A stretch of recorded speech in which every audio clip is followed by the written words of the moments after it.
Welcome back to my channel, Walk Within Moments with me, Kathy Carswell.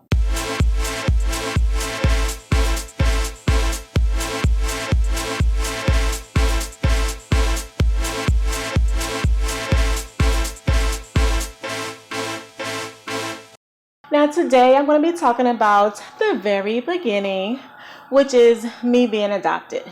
Now I want you to think about those of you who have been adopted or are adopted in foster care, or who just live with auntie, granny, uncle, whoever it may be. I want you to all think about it. Take a second. Think for a moment. Do you like where you're at? Did you like where you were at? Do you like how they treat you? How do you feel inside? Maybe nothing to do with them, just how you feel inside. I want you to take a quick moment, and I want you to think about it. After you've thought about it, now I'm going to tell you about me. Of course, I've told you before that I was adopted when I was a young child, and I did not understand the whole process and the reason why I was adopted when I was younger. The reason why I did not understand, because in my mind, it was just going everywhere. It was like, why? Why, Mom, Dad, why do you not want me? Why is it that you want to give up me? Like, hey, I'm the greatest. Like, why? I'm just kidding, guys. I'm not boosting my head, but it's like I was thinking about all those different things. And I wanted to know, why. That was the big words, why. The letters, why. That's what I wanted to know. My mom, of course, my adopted mom did tell me I was like in elementary school, when I was able to understand.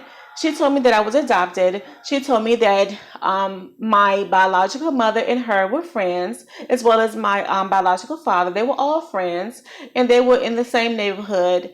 And it came to a point of when my biological mother could not care for me anymore. And the reason being is that my biological father was ready to go to jail or prison or whichever it was. He was ready to go away.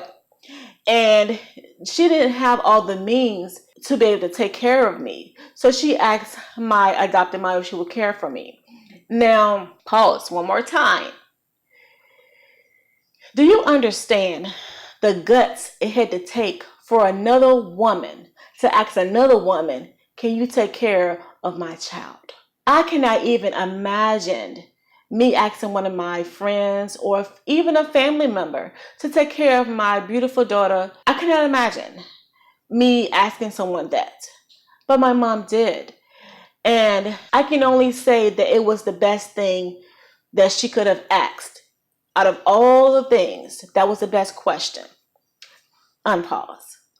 So I grew to understand that was the best way for my growth to happen. Now, as I was growing up, my adopted mother cared for me in such a beautiful way. Not just my adopted mother, my brother, my sister, my aunts, my uncles, my cousins, like all of them, if I really put it in perspective, did not miss anything. Far as I know, that is and was my family. Was currently everything my family. So I understand now. And I'm not going to say that growing up, I was just like on a limb all the time, but there were definitely moments where I just, in my brain, and sometimes maybe my face looked like it as well, like, I'm here. I wonder what my biological family is doing. I wonder what their mannerisms are. I wonder at that particular time, like how my mother, how my father looked, how my cousins looked. Like all of those different things were going through my mind. Granted, I was having a great time with my adopted family. My mother that adopted me, she gave me everything that she could. I had my own room. Y'all know when those phones came out, like the clear phones, the light up phones. I had that. I had Nintendo. I'm telling my age, I know. I had Nintendo. I had absolutely everything. Clothes. I could not even say something that I did not have because I had it all. But it was still something in me that it didn't sit well. And it was because I was missing my biological family, missing all of the clues that was connected together.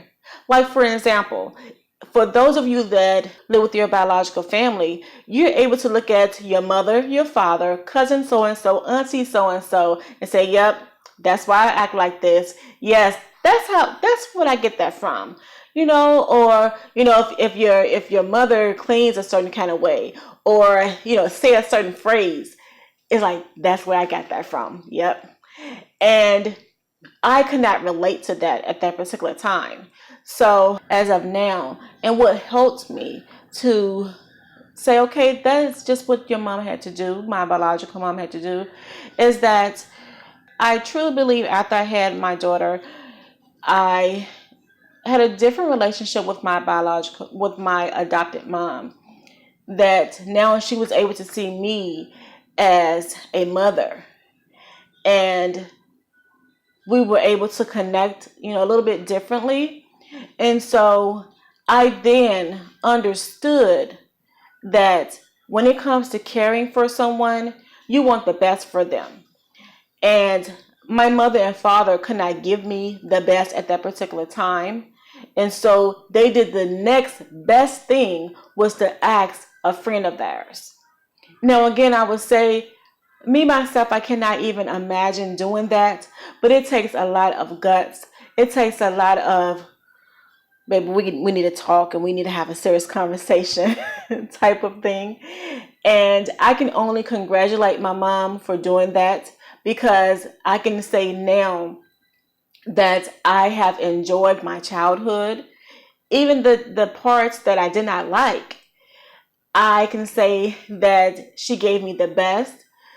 I can say that I've learned so much that I instill those things. I, promote those different things in our own home now.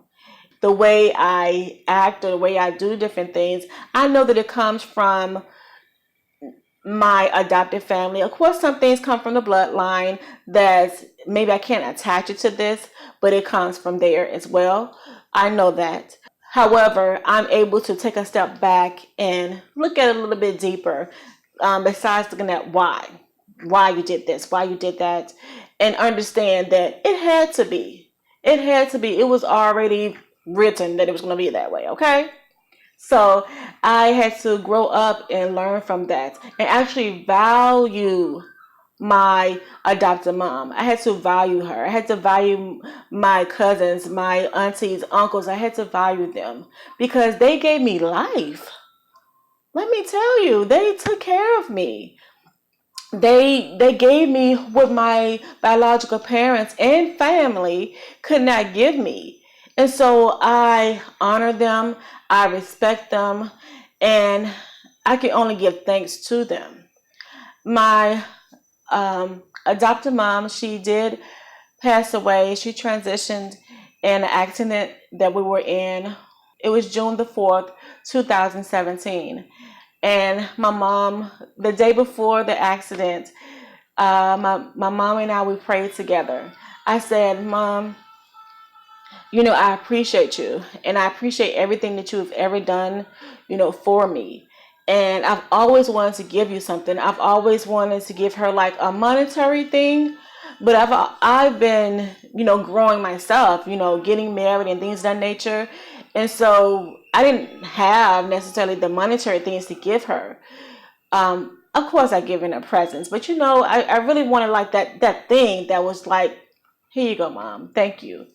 And I said, all I have is love. And the prayer that we did is for 7 generations forward and 7 generations backwards, in which she saved herself as well as family in the past and family going forward. And so, ladies, that's all I can give my mom. And we gave each other a huge hug. And I was crying. Usually my mom, my adopted mom, is the one that's usually crying when we going through, different things. But she did not cry.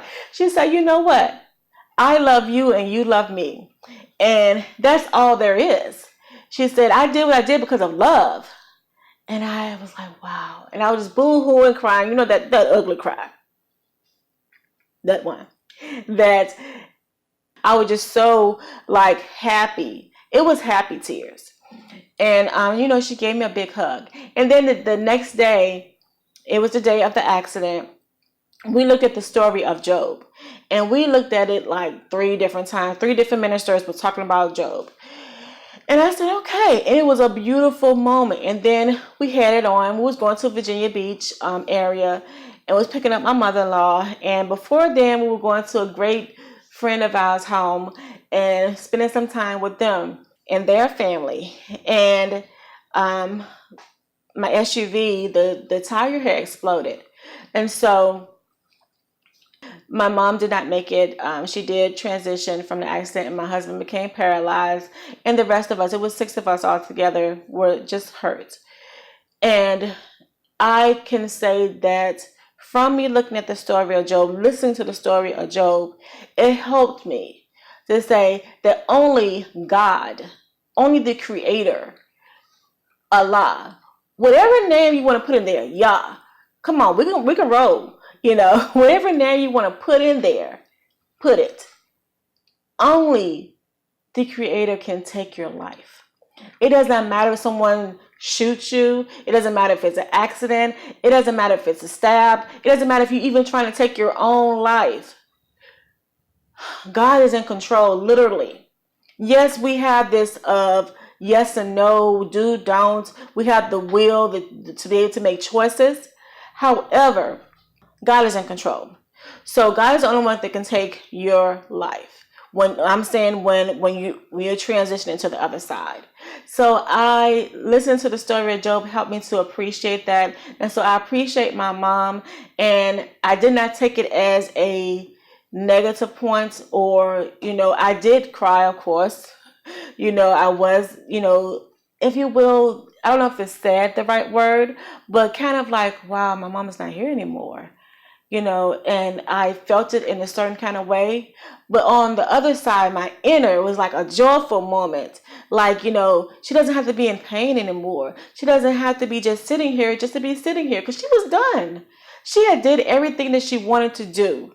And it was just like she was sitting here for us, for her children, and for her family. So I can say that I'm just giving thanks to my adopted mom, that I'm so thankful that she did say yes. She said yes to, taking care of a child that was not hers. And I'm giving thanks for my family who have embraced me. And so I just want you to, again, take a moment and think about your story. When I gave you that moment, I said what you like, what you don't like, and so forth, how you feel. Take another moment. And I want you to look at it a totally different way and say, okay, wow. Let me get myself together. Because when we know and when we think about that God is in control, it doesn't matter if we have moments of it's not pretty. God is in control. What are you gonna do with it?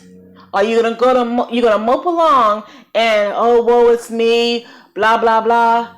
Girls, if y'all don't get up, say thank you. Thank you for, taking care of me, doing what you can. I wasn't out there on the streets, whatever. Thank you. Lift yourself up, and I want you to think about it differently and move forward. From this day forward, I want you to move forward, and you say, you know what? That Kathy, she was really saying something today. Move forward, ladies. Reflect on it, even if it's in a now. If it's right now. Take a moment, reflect on your right now. I'm adopted, I'm in foster care, I'm at granny's, auntie's, whoever house. Reflect on it, and then move forward. Move forward in a positive way.